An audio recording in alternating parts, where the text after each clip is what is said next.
Պարոն նախագահ, այսօր սպարապետ Վազգեն Սարգսյանի ծննդյան օրն է, նախ ինչպես եք գնահատում այս տարիները առանց Վազգեն Սարգսյանի ֆիզիկական ներկայության, որտեղ այդուհանդերձ նրա գաղափարախոսությամբ շարունակվում են սերունդներ դաստիարակվել եւ Սասուն Միքայելյանը նշում է, որ սպարապետ Վազգեն Սարգսյանին սպանեցին, խփեցին այնպես, ինչպես փորձում էին Նիկոլ Փաշինյանին խփել։ Ես չգիտեմ,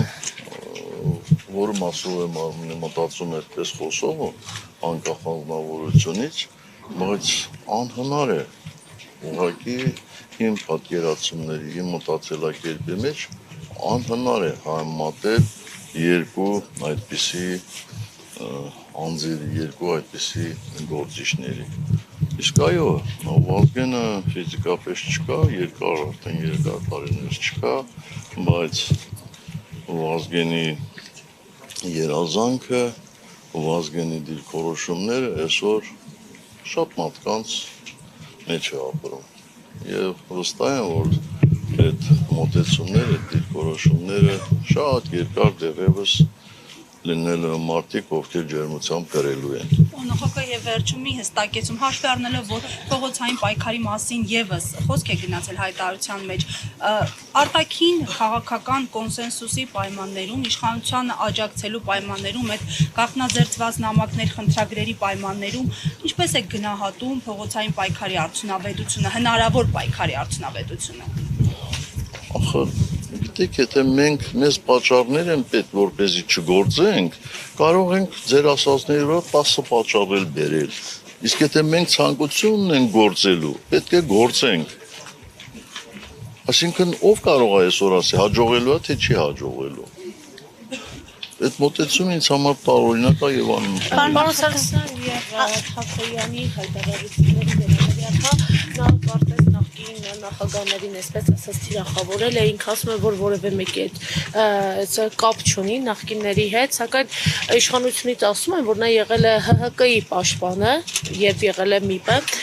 նրա այս հայտարարությունների վերաբերյալ ինչ կարող եք ասել, որ փորձում է հաստ վերել նախկին նախագահների անունները։ Յուրաքանչյուրը եւ նախընտրական քարոզը տանում է յուրովի, ինչպես արդյունավետ է համարում։ Ես առանձնապես այդպես ոչ մտածություն չեմ լսել։ Բայց Թաթոյանի հետ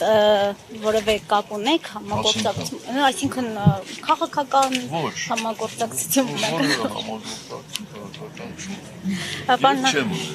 Պարոն նախագահ, դուք ժամանակին ասել եք, ես չեմ պարտվել սրանց, ես պարտվել եմ շատ ավելի ուժեղ մարդկանց, շատ ավելի մեծ ուժերի, բայց չեք նշել, թե կոնկրետ ինչ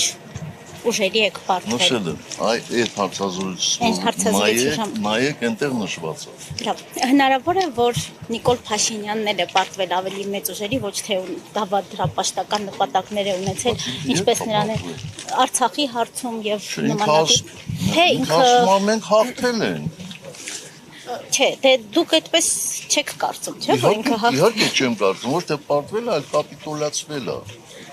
Իսկ ինքը արտաքին ուժերը չէին կարող մեզ կապիտուլացնել։ Իսկ ինքը ինչ դերակատարություն ունեցել, որ այսինքն ինքը օգնել է, որ դուք պարտվեք։ Ես չեմ ասում ինքը դերակատարություն չի ունեցել, բայց իր ուժը, իր ջանքերը բավարար չէին, որպես իշխանապողություն լինել։